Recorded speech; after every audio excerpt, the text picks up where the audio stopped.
हम लोगों ने आपके केस को अच्छी तरह से समझा है और आपकी सफाई भी सुनी है। ये तो साफ जाहिर है कि आपने प्रोटोकॉल तोड़ा है।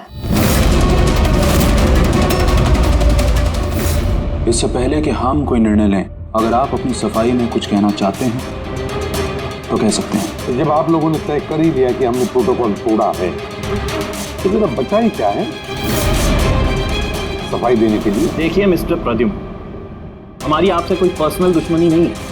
हम जो भी कह रहे हैं साक्ष्य के आधार पर कह रहे हैं। सर हम सब पिछले 20 साल से सीआईडी में काम कर रहे हैं। पिछले 20 साल से हमने कोई भेदभाव नहीं किया है। यहाँ तक कि सीआईडी के लिए हम लोगों ने अपना खून भी बहाया। देखिए, कभी कभी सिचुएशन के हिसाब से हमें फौरन मुश्किल डिसीजन लेने पड़ते हैं और प्रोटोकॉल को ध्यान में रखते हुए हमें चुप रह जाना पड़ता है। और इसके बावजूद भी हम अपराधियों को उनके अंजाम तक पहुंचाते हैं। देखिए, हम आपकी बात को समझते हैं, लेकिन नियमों का पालन करना भी जरूरी होता है। ये तो आप जानते हैं ना। हमेशा नियमों पर भरोसा नहीं किया जा सकता सर। हमारा काम ही कुछ ऐसा है, सिचुएशन के हिसाब से हमें उसी समय तुरंत डिसीजन लेना पड़ता है। और जहाँ तक दया की केस का सवाल है, प्रोटोकॉल तोड़ने की जरूरत थी, वजह थी सर। दया एक जांबाज सीआईडी ऑफिसर है सर। सीआईडी के लिए कुछ भी कर सकता है। हम इसे ऐसे नहीं छोड़ सकते थे। इसके बावजूद भी अगर आप लोगों को लगता है कि हमने प्रोटोकॉल तोड़ा है, डिसिप्लिन तोड़ी है, तब जो भी सजा देंगे हमें मंजूर है।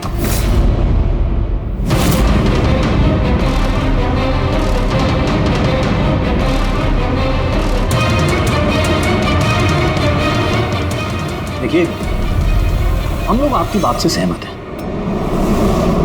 लेकिन नियम तो आपने तोड़े। और नियम तो फॉलो करने के लिए ही होते हैं, और आप लोग कानून से ऊंचे नहीं हैं।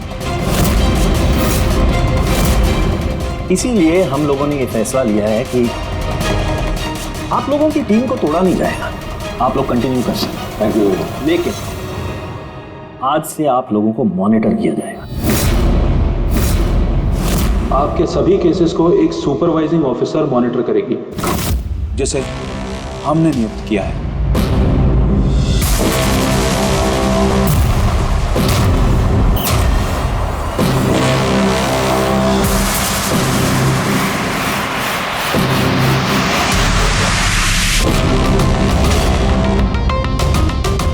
हेलो, मेरा नाम शीतल है। आज से शीतल ही आपको मॉनिटर करेंगे। मॉनिटर करेंगे मतलब ये है कि आपके केसेस की जो भी एक्टिविटी होगी, आज से शीतल हमें बताएंगे। और आपके केसेस की सारी जानकारी रखने का पूरा अधिकार है शीतल को।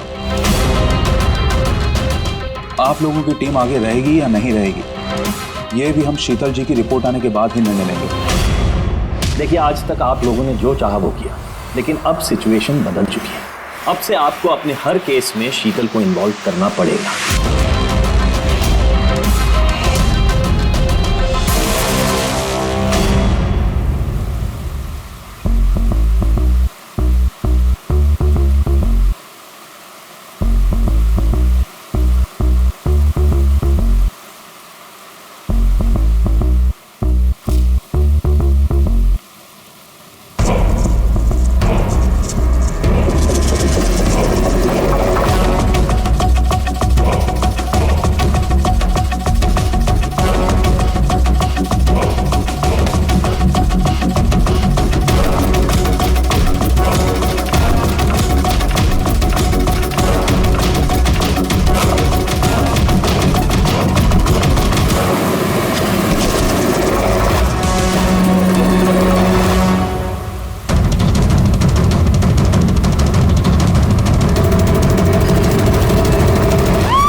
मेरे काम करने का तरीका कुछ अलग है और आप लोगों को मेरे तरीकों को फॉलो करना होगा।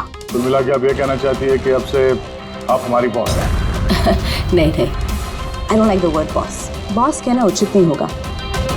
देखिए, मैं यहाँ पर आई हूँ आपके केसेस को स्मूथली हैंडल करने, और मैं चाहूँगी कि इसमें डिसीजन मेरा फाइनल है।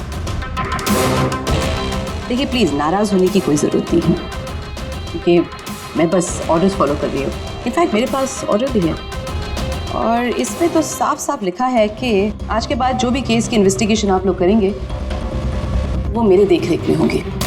आपको मुझे लूप में रखना होगा, और हर एक इन्वेस्टिगेशन केस की रिपोर्ट आपको मुझे देनी होगी। And that also includes forensic investigation. Well, इसमें यह भी लिखा है कि किसी भी सस्पेक्ट के साथ कोई भी फिजिकल वायलेंस करने से पहले आपको मुझे पूछना होगा। देखिए। Hello ACP Pradyuman. अच्छा ठीक है, हम लोग आते हैं। ओके। दो खून हुए, हमें निकलना होगा। इतने जल्दी निकलेंगे आप? फाइंड आउट नहीं करेंगे कि वो कॉल फ्रॉड है कि नहीं, सचमुच ये मर्डर्स हुए हैं कि नहीं, ऐसे निकलेंगे? शीतल जी, आपसे बात करके अच्छा लगा, लेकिन दरअसल बात यह है कि दो खून हुए, इसलिए इन्वेस्टिगेशन के लिए जाना होगा। हाँ, आपको हम सब रिपोर्ट्स भेज देंगे। आपको लूप में जो रखना है। Let's go.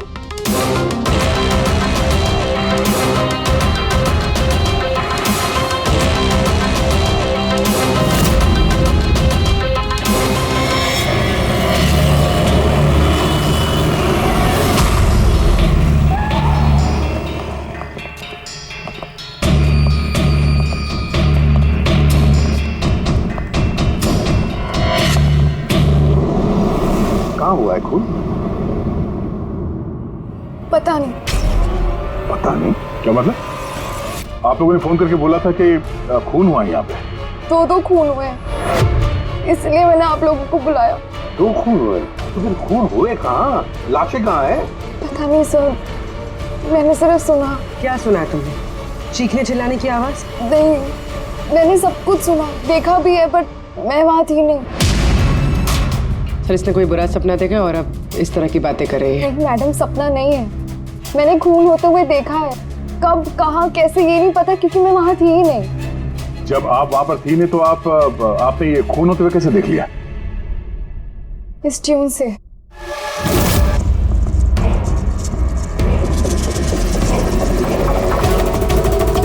इस बीट पे बहुत बारिश हो रही है, आसपास पेड़ है और एक टूटी हुई बोट भी है। ये ड्रम्स पे कोई उस आदमी को घसीट रहा है। ये वाली बीट पे वो आदमी उसे उस पत्थर से वहां पे वार किया जा रहा है। अने, तुमने ये सब देख लिया खून होते हुए, म्यूजिक का पीस सुनकर? कहीं अन्य ऐसा तो नहीं कि ये सब तुमने सोचा होगा, गेस किया होगा? सर, गेस नहीं किया है, इस म्यूजिक में मुझे दिख रहा है। पर आन्या, म्यूजिक में खून होते हुए कैसे दिख सकता है? मैम, आन्या बीमार है इसलिए इस तरह की बात कर रही है। आप कौन? सर, मेरा नाम लता है, मैं यहाँ की मैट्रिन हूँ। मैं आन्या को बचपन से जानती हूँ, जब से ही ऑर्फनेज में आई है। क्या बीमारी है आन्या को? सर, इसे सेनेस्थेसिया है। सिनेस्थेसिया? मैम, ये एक कंडीशन है। नॉर्मल कंडीशन में इंसान को म्यूजिक सुनाई देता है, लेकिन ये कंडीशन में इंसान म्यूजिक सुनते सुनते विजुअल भी देखता है और म्यूजिक सुनते सुनते वीडियो जैसे दिखता है। आपके कहने का ये मतलब है कि आन्या साउंड देख सकती है? Yes sir. कैसे? आप आंख बंद कीजिए और इमेजिन कीजिए कि आप ड्रम बीट सुन रहे हो। लो, इमेजिन किया। आपको क्या दिखाई दे रहा है? ड्रम बीट की आवाज सुनाई दे रही है, पर मुझे कुछ दिखाई नहीं दे रहा है। ये नॉर्मल कंडीशन में होता है, लेकिन सिनेस्थेसिया में इंसान म्यूजिक के साथ जरूर कुछ ना कुछ देख सकता है, जैसे किसी इंसान को देख सकता है, रंग देख सकता है, या किसी भी चीज को देख सकता है। मतलब इस म्यूजिक के पीस को सुनकर तुमने ये खून होते हुए देखा? जी। तो मुझे लगता है कि आन्या जो म्यूजिक सुन के देख रही है वो सच में है नहीं, वो उसे विजुअलाइज कर रही है। जैसे हम लोग सर सपना देखते हैं, बट सपने में जो देखते हैं हम उसे विजुअलाइज करने लगते हैं, जबकि वो ऐसा होता नहीं। सर नहीं, सर जो मैं देख रही हूँ वो हकीकत है। जो मैं देख रही हूँ वो बहुत डरावना है, जैसे मैं टीवी पे किसी का मर्डर होते हुए देख रही हूँ। और दो अलग अलग म्यूजिक पे दो अलग अलग खून होते हैं, एक पत्थर से हो रहा है और एक क्रोबार से। अन्या, दूसरे खून के बारे में बता सकती हो? ये खून कहाँ हुआ, उस खून के आसपास क्या है, खूनी कौन है, क्या कर रहा है?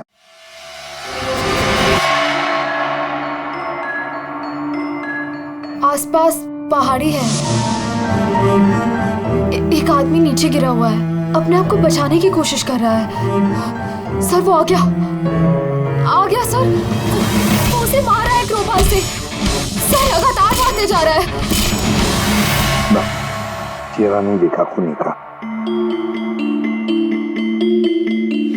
ठीक है, हम इस केस की तहकीकात करेंगे। सर मैंने ऐसे केस के बारे में तो नहीं सुना। पर पूर्वी जिस तरह से इतनी सारी डिटेल इस बच्ची ने हमें सब बताया तो शक होता है कि कहीं ये सच तो नहीं कह रही है। सर मुझे कुछ याद आ रहा है, जैसे इस लड़की ने बताया, ऐसा मैंने कहीं पे पढ़ा था सर। कहीं पे पत्थर से खून हुआ है।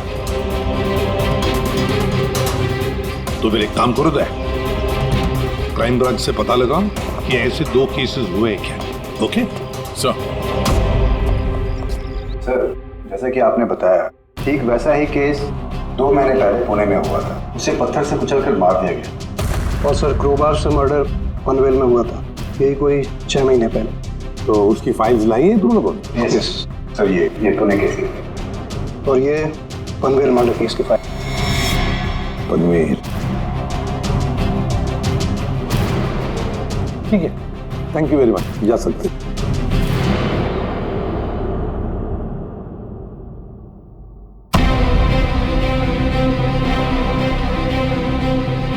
मैंने खून होते हुए देखा है। आसपास पेड़ है और एक टूटी हुई बोट भी है।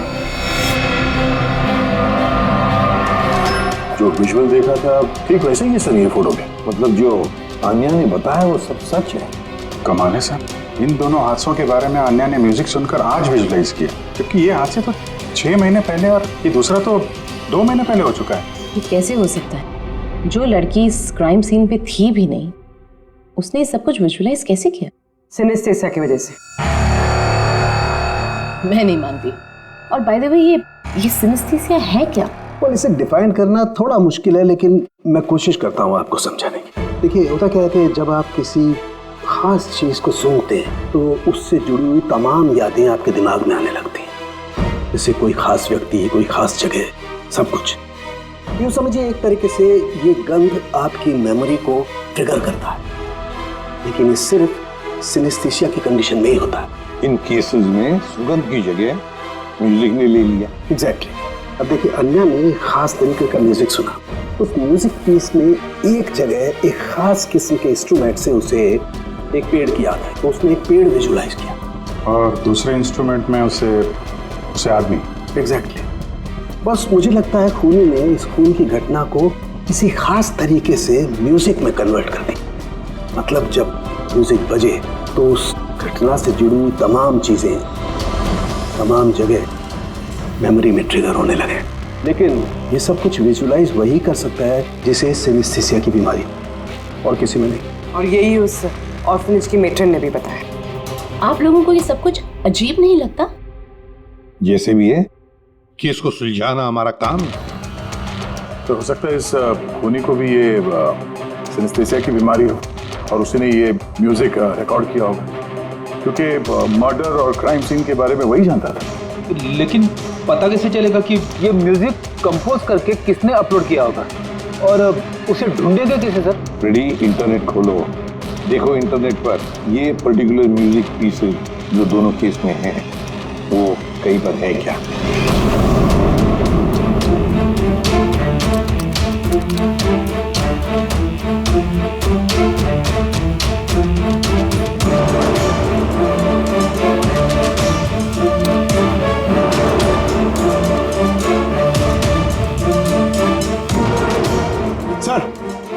सर मिल गया सर। दोनों ट्यून एक ही गाने का हिस्सा है। एक इंडी रॉक ग्रुप ने बनाया। देख रहा हूँ इस इंडी रॉक बैंड वालों को यहाँ पर। Right sir. ओके, आप लोग अपनी इन्वेस्टिगेशन करते रहिए, मैं कुछ दूसरे काम से आती हूँ।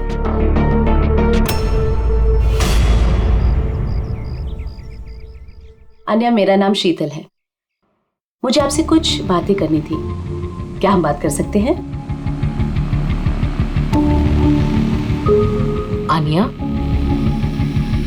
देखो आन्या, आई प्रॉमिस ज्यादा वक्त नहीं लूंगी, सिर्फ 5 मिनट।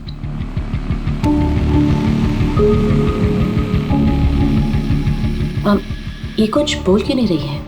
मैम वो बहुत डरी हुई है। उस इंसिडेंट ने उसके दिमाग पर बहुत असर छोड़ा है। उसे नॉर्मल होने में थोड़ा वक्त चाहिए। ओके। मुझे आन्या के बारे में यहाँ के कुछ लोगों से बातें करनी है, पॉसिबल है? क्या प्लीज? म्यूजिक ट्यून से खून, ये कैसे पॉसिबल है सर? पॉसिबल है। सिनेस्थेसिया के एक मरीज ने तुम्हारे इस म्यूजिक के पीस को सुनकर एक खून होते हुए विजुअलाइज किया है। समझे? तुम्हारे इस म्यूजिक के पीस में एक खून का राज छुपा है। और हमारे हिसाब से खूनी वही है जिसने ये ट्यून बनाई है। हम लोगों ने खून नहीं किया, और हकीकत तो यह है कि ये ट्यून हम लोगों ने कंपोज ही नहीं किया। ये ट्यून हम लोगों ने एक फ्री साइट से डाउनलोड की थी। कौन से साइट से डाउनलोड की? दिखाओ। देखिए सर,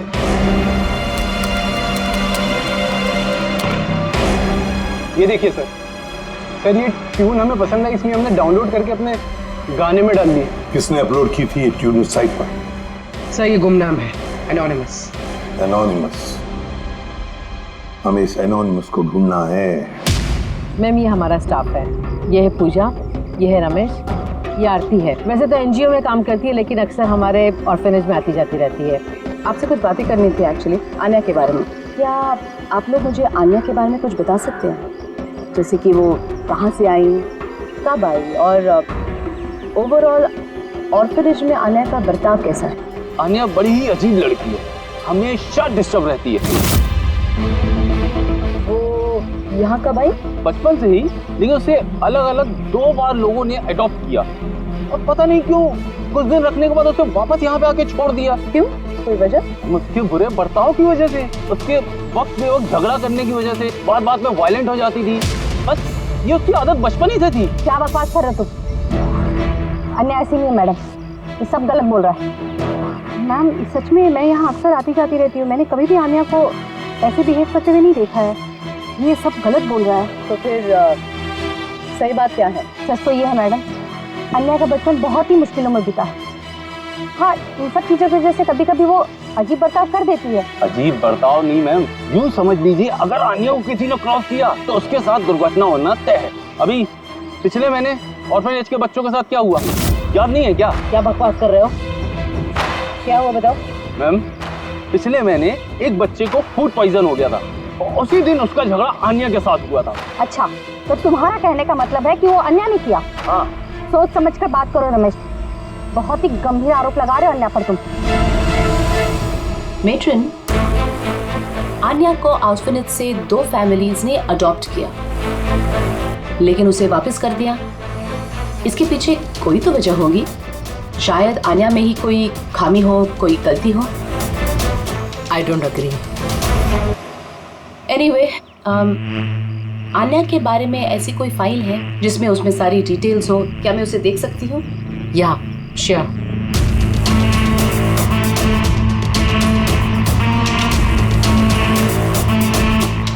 ये लीजिए। Thank you.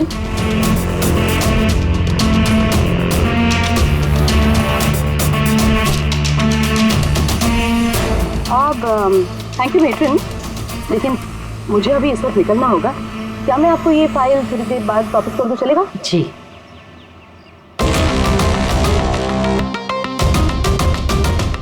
हेलो, मुझे जिन जिन लोगों को सिनेस्थीसिया है ना, उन टाइप के लोगों से मिलना है और कुछ जानना है उनके बारे में। इन तीनों लोगों को सिनेस्थीसिया है। एक मिनट, आपको कुछ दिखाना चाहती हूँ मैं।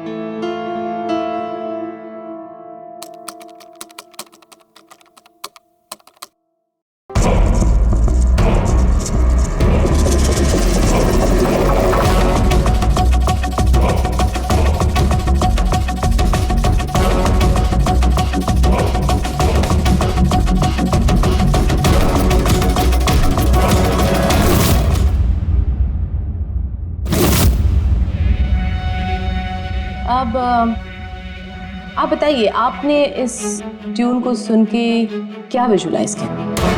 मैम, मैंने एक बहुत बड़ा घास का मैदान देखा जहाँ पे गाय घास खा रही थी और सूरज साफ दिख रहा था।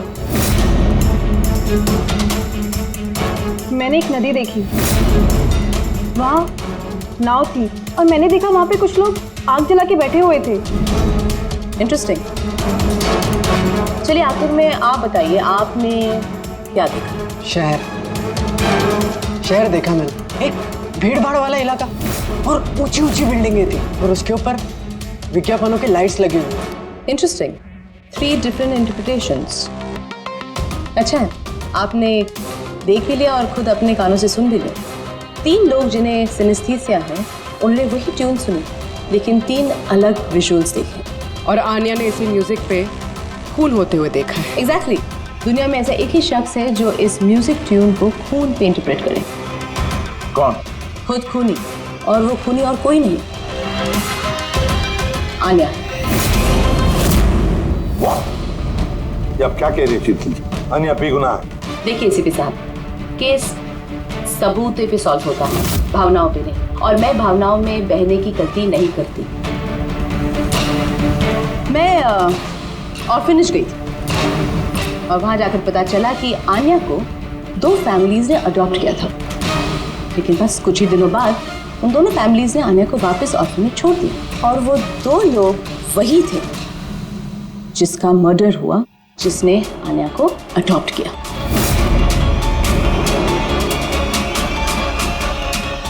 मैंने आन्या को अरेस्ट कर दिया है और उसे बाल अदालत में पेश करने की तैयारी कर दी है। बिना हमें बताए, बिना हमसे पूछे आपने आन्या को अरेस्ट कैसे किया?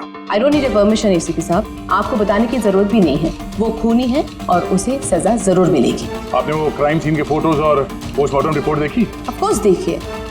तो शायद ठीक से नहीं देखी आपने, नहीं तो एक बेगुनाह को अरेस्ट नहीं करती। खूनी ने बहुत ताकत लगाई है खून करने में। एक 15 साल की बच्ची इतनी बेरहमी से 2 लोगों का खून नहीं कर सकती। आप लोग उस लड़की को बचाने की कोशिश कर रहे हैं। शीतल, ये आन्या बेगुनाह है और हम किसी भी बेगुनाह को सजा नहीं देते। आन्या खूनी है और उसे सजा मिलेगी और मैंने उसे अरेस्ट कर लिया। ये मेरा डिसीजन है और ये फाइनल डिसीजन है। आप लोग बस वक्त बर्बाद कर रहे थे। और हाँ, वैसे भी मीडिया को इस केस के बारे में बात करनी है। आप लोग प्लीज मीडिया को बता दीजिएगा कि ये केस सॉल्व हो चुका है। अब केस आपने सॉल्व भी किया है तो आप ही बता दीजिए, हमें क्यों कह रही है बताने के लिए? फाइन, नो प्रॉब्लम, मैं बता दूंगी। लेकिन आप इसे मेरी चेतावनी समझ लीजिए या फिर उम्मीद करती हूँ कि आगे से आप मेरी सारी बातें मानेंगे।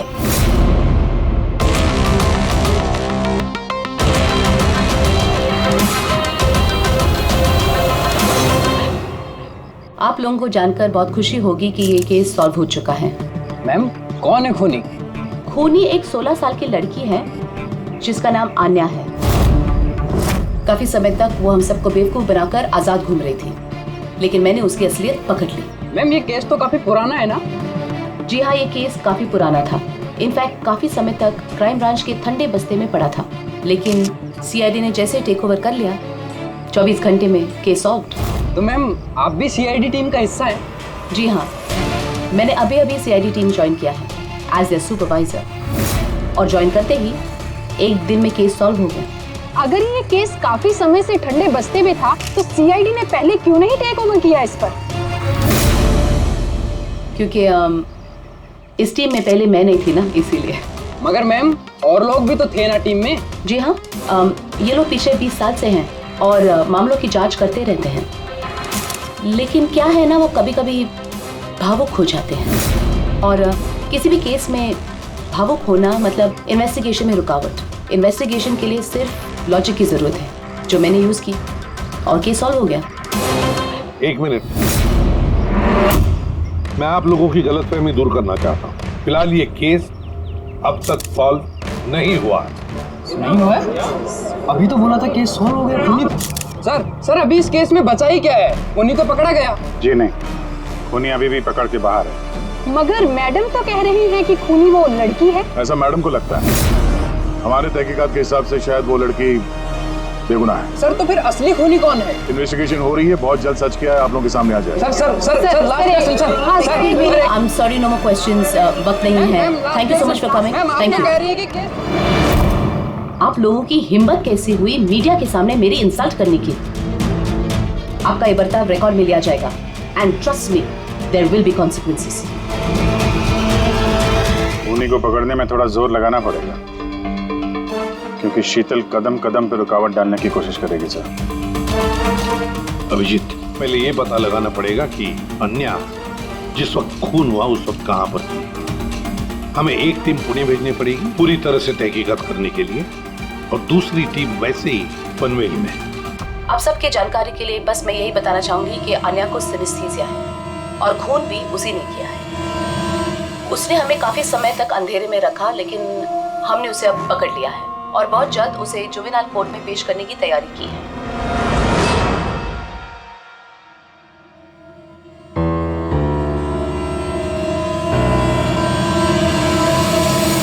ये 23 फरवरी को शाम के 4 और 7 बजे के बीच अन्या कहाँ पर थी? यूजुअली बच्चे शाम को बाहर निकलते हैं खेलने के लिए और 9 बजे तक अंदर आ जाते हैं। तो क्या अन्या ऑर्फनेज में थी या कहीं बाहर गई थी? नहीं सर, अन्या ऑर्फनेज में ही थी, कहीं बाहर नहीं गई थी। ये आप इतने यकीन के साथ कैसे कह सकती है? इसलिए कह सकती हूँ क्योंकि मेरी इजाजत के बिना कोई भी बच्चा बाहर नहीं जा सकता। मगर कभी कभी अन्या कई घंटों के लिए ऑर्फनेज से गायब रहती थी, वो भी तो बताओ इनको। सर ये झूठ बोल रहा है क्योंकि ये अन्या से जलता है। मैं क्यों जलने लगा अन्या से? तो फिर उसकी चुगली क्यों कर रहे हो? हमें अन्या ने बताया कि यहाँ पे कुछ लोग उससे जलते हैं। सर मैं सिर्फ आप लोगों को अन्या के बारे में जानकारी दे रहा था। तो फिर ये भी बताओ ना कि पिछले साल अन्या ने तुम्हारे खिलाफ कंप्लेन की थी। इनके खिलाफ क्यों? सर ये ऑर्फनेज के लड़कों को मारता पीटता था। अन्या ने कंप्लेन की थी इसके खिलाफ, सस्पेंड भी हुआ था। तब से ही अन्या से नफरत करता है सर ये ऑर्फनेज के लड़कों को मारता पीटता था। अन्या ने कंप्लेन की थी इसके खिलाफ, सस्पेंड भी हुआ था। तब से ही अन्या से नफरत करता है एक बात बताओ, अन्या को म्यूजिक पीस सुनने के लिए किसने कहा था? सर इसने हाँ सर, अन्या को म्यूजिक बहुत पसंद था। बहुत बार मैंने उसे अलग अलग गाने सुनते हुए देखे थे, इसलिए मैंने उसे वो म्यूजिक सुनने दे दिया। अब मुझे क्या पता था इतनी बड़ी प्रॉब्लम हो जाएगी। वैसे आप लोगों में से कोई म्यूजिक इंस्ट्रूमेंट बजाना जानता है? सर मैं पियानो बजाती हूँ। सर मैं भी पियानो बजाती हूँ। अच्छा एक बात बताइए, जिस दिन पुणे में खून हुआ था उस दिन आप लोग कहाँ थे? हम सब कुछ बच्चों को लेकर पुणे गए थे। तो आप लोग उस दिन पुणे में ही थे? क्या था पुणे में? वहाँ पर एक इवेंट था इसलिए। सर ये सारे के सारे शरीफ होने का नाटक कर रहे हैं। काम करते हैं, इन सब के कंप्यूटर्स चेक करो, देखो क्या किसी ने वो म्यूजिक का पीस बनाया और अपलोड किया है, क्योंकि जिसने भी ये म्यूजिक पीस बनाकर अपलोड किया है ना, वही खूनी हो सकता है।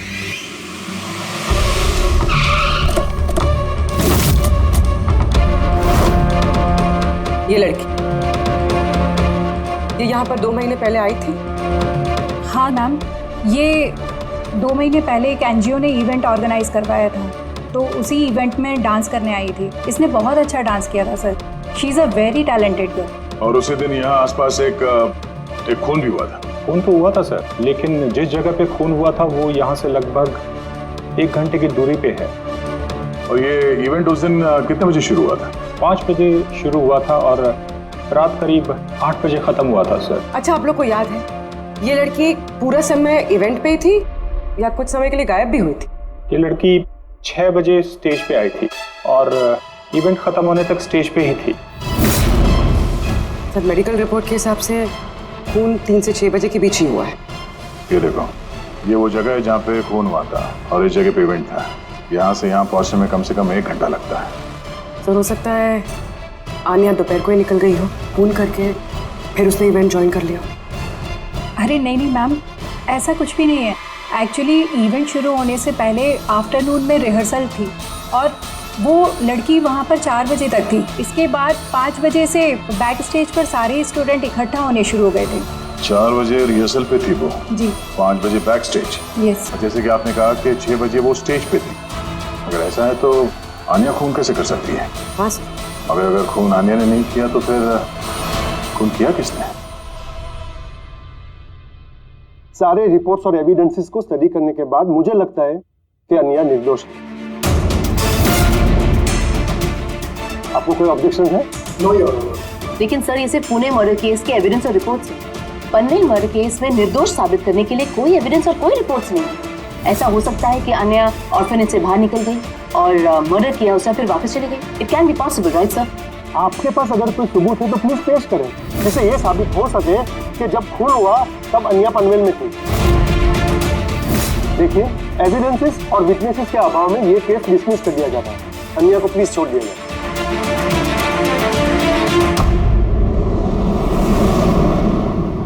आसान की क्या पता चला? हाँ बॉस समझ लो, इस केस की चाबी मिल गई। और शीतल ने डेमोन्स्ट्रेट करके बताया था कि सिनेस्थीसिया के 2 अलग अलग मरीज एक ही जैसा म्यूजिक सुनने के बाद अलग अलग तरीके से इंटरप्रेट करते हैं। हाँ बॉस, मैंने अपने दोस्त से जानकारी की जो इस मामले का एक्सपर्ट है। उसने मुझे कुछ अलग ही बात बताई। नई बात क्या पता चली सर? ऐसे 2 मरीज जो सिनेस्थीसिया के ही पेशेंट हैं, एक जैसा म्यूजिक सुनने के बाद भी एक जैसा रिएक्ट करते हैं। ये हो कैसे सकता है सर? हो सकता है पूर्वी, अगर 2 मरीजों के बीच में खून का रिश्ता हो तो हो सकता है। और शीतल ने जो बताया वो भी सही था, लेकिन पूरी तरह से सच नहीं था। कुछ रेयर केसेस में ऐसा भी होता है जैसा मेरे दोस्त ने बताया। हाँ, मगर दोनों मरीज एक ही परिवार के हो तो चाचा, ताऊ या भाई भी हो सकते हैं। नहीं, इमीडिएट फैमिली मेंबर ही होना चाहिए, जैसे माँ बाप, भाई बहन। वो क्यों? ऐसा इसलिए फ्रेडी क्योंकि एक जेनेटिक बीमारी है। बस मैंने मेडिकल जर्नल में से कुछ आर्टिकल्स निकाले, आइए आपको दिखाता हूँ। और भी कोई है जो अन्या जैसे उन दोनों ट्यूब्स के ऊपर वैसा ही विजुअल देखता है जो अन्या देखती है? मैं आप लोगों का कैसे शुक्रिया अदा करूं? आप लोगों ने मुझे जेल जाने से बचा लिया। हमने सिर्फ वही किया जो हमारी ड्यूटी है, गुनहगारों को सलाखों के पीछे और बेगुनाहों को आजादी। पर गुनहगार है कौन? तुम्हारा कोई रिश्तेदार। मेरा फैमिली मेंबर? हाँ, जो कि जिस तरह के विजुअल्स तुम्हें आ रहे हैं उस तरह के विजुअल्स उसी को आ सकते हैं जिसके साथ तुम्हारा खून का रिश्ता हो, और उसी ने ये इस तरह का म्यूजिक बनाया। पर सर, मेरा फैमिली मेंबर कैसे हो सकता है? मैं तो अनाथ हूँ ना। है कोई जिसे तुम नहीं जानते? तो जानना भी नहीं चाहती।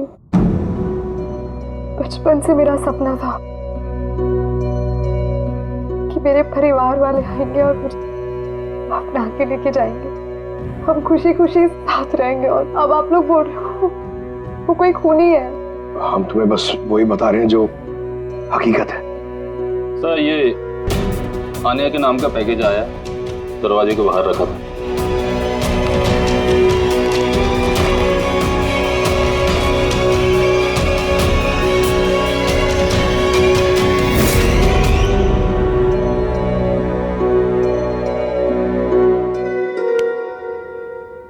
पेन ड्राइव पंकज,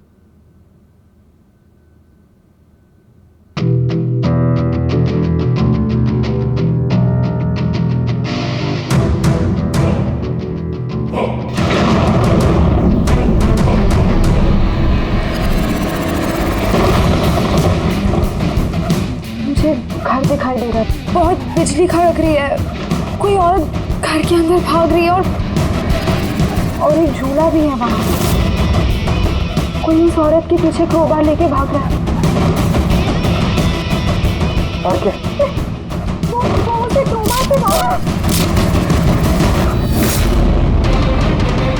किस औरत को मार रहा है? पता नहीं। पर इसमें तो एक नोट भी है। आनिया, ये तुम्हारा फ्यूचर है। इसमें जो हुआ है ठीक तुम्हारे साथ वैसे ही हो, और इसे कोई नहीं रोक सकता। म्यूजिक के हिसाब से जो आनी ने देखा, कोई उस औरत को मारने वाला है, और एक घर है, घर के सामने एक बिजली कड़क रही है और झूला है। और सर, खूनी ने खून क्रोबार के साथ किया। अभी तक हमें लगता था कि खूनी पहले खून करता है और फिर म्यूजिक बनाता है, पर यहाँ तो उल्टा है। पहले खूनी मर्डर प्लान करता है, फिर म्यूजिक बनाता है और फिर म्यूजिक के हिसाब से खून करता है। मुझे मरना नहीं, प्लीज मुझे बचा लो। आनिया, घबराओ मत, तुम्हें कुछ नहीं होगा, हम लोग हैं ना तुम्हारे साथ। सबसे पहले उस खूनी को ढूंढना होगा किसी भी हाल में। अगर खूनी आनिया के परिवार वालों में से कोई है तो उसे ढूंढेंगे किसे? ढूंढने के लिए हमें पहले ये पता करना पड़ेगा कि 16 साल पहले आनिया को ऑर्फनेज में लेके कौन आया था? शायद उसे पता हो आन्या के परिवार के बारे में। आपको कुछ याद है कौन था वो जो आन्या को यहाँ छोड़ गया था? नहीं, याद तो नहीं है। 16 साल पहले कोई उसे बाहर छोड़कर चला गया था।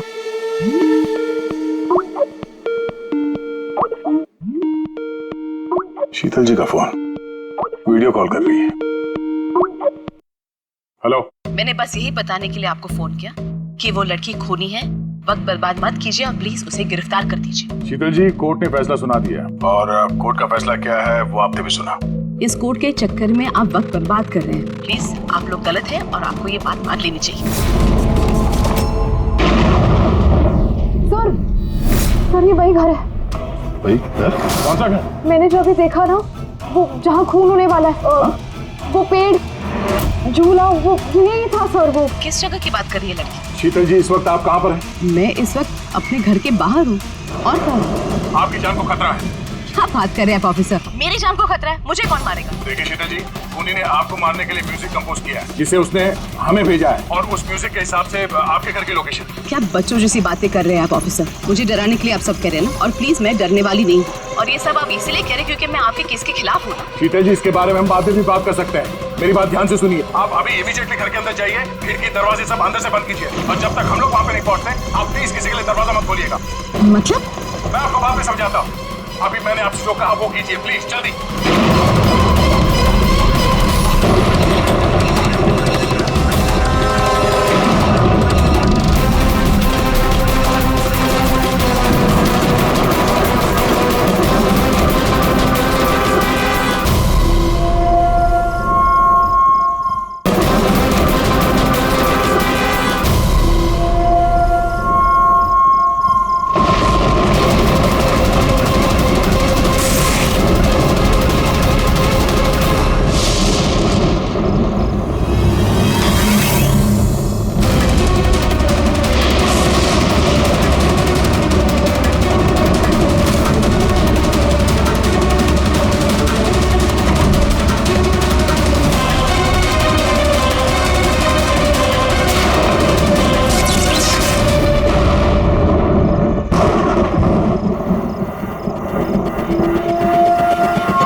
मुझ पे हमला क्यों कर रहे हो तुम? तुम जानते थे इसका नतीजा क्या होगा। I am a cop. तुम कानून से दूर नहीं भाग सकते। कौन हो तुम?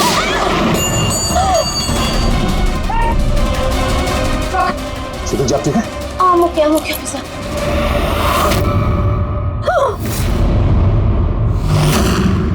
आरती, तुम? सर मैं भी पियानो बजाती हूँ। शीतल जी, हमने आपसे पहले ही कहा था आन्या खूनी नहीं है। I'm sorry ऑफिसर, मुझे आप लोगों की बात समझनी चाहिए थी। मैं अपने तरीके से इन्वेस्टिगेशन कर रही थी और आप अपने तरीके से। हम दोनों अपनी ड्यूटी कर रहे थे ऑफिसर, लेकिन ट्रस्ट मी, मेरे करियर में पहली बार ऐसा हुआ है कि मेरा जजमेंट गलत निकला। तो ठीक है, आपके सर पे चोट लगी है। फ्रेडी, एम्बुलेंस को फोन करो जल्दी।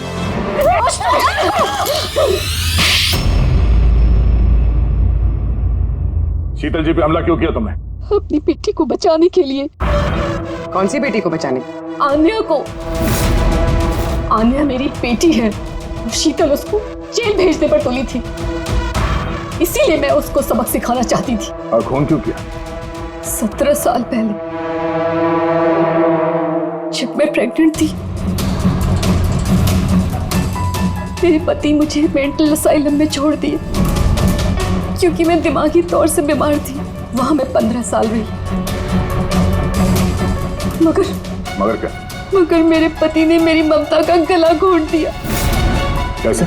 आन्या वहां पैदा हुई, पर उसे मुझसे छीन लिया गया।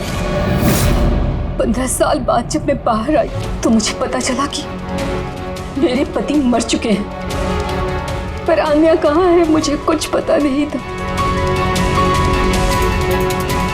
वो जिंदा भी है या नहीं ये भी मैं नहीं जानती थी। मैंने कई ऑर्फनेज में ढूंढने की कोशिश की उसे, वो कहीं नहीं मिली। आन्या के बारे में कैसे पता चला तुम्हें? 6 महीने पहले जब मैं इस ऑर्फनेज में आई तो मुझे आन्या की केस फाइल मिली। मुझे पता चला कि आन्या को 2 लोगों ने अडॉप्ट किया और फिर उसे वापस छोड़ दिया। पर जैसे ही मुझे पता चला कि आन्या को सिनेस्थेसिया है और वो सब कुछ देख सकती है जो मैंने म्यूजिक पे प्लान किया था, तो मुझे रियलाइज हो गया कि आन्या मेरी बेटी है। इसीलिए मैंने उन दोनों को मार दिया। मुझे उन लोगों से नफरत है जो अनाथ बच्चों को अडॉप्ट करते हैं और फिर वापस उन्हें छोड़ देते हैं। मैं आन्या को मिलकर सब कुछ बता देना चाहती थी, लेकिन आप लोगों की तहकीकात की वजह से मैं रुक गई, क्योंकि मुझे लगा कि आप लोग आन्या पे शक करेंगे। इसीलिए मैंने लेटर भेजकर आप लोगों का ध्यान दूसरी तरफ मोड़ने की कोशिश की, लेकिन आप लोगों ने मेरे प्लान को चौपट कर दिया। इस बेटी को पाने के लिए तुमने 2 लोगों को जान से मार दिया। अब जिंदगी भर उस बेटी से दूर रहना पड़ेगा तुम्हें, सलाखों के पीछे काल कोठरी में।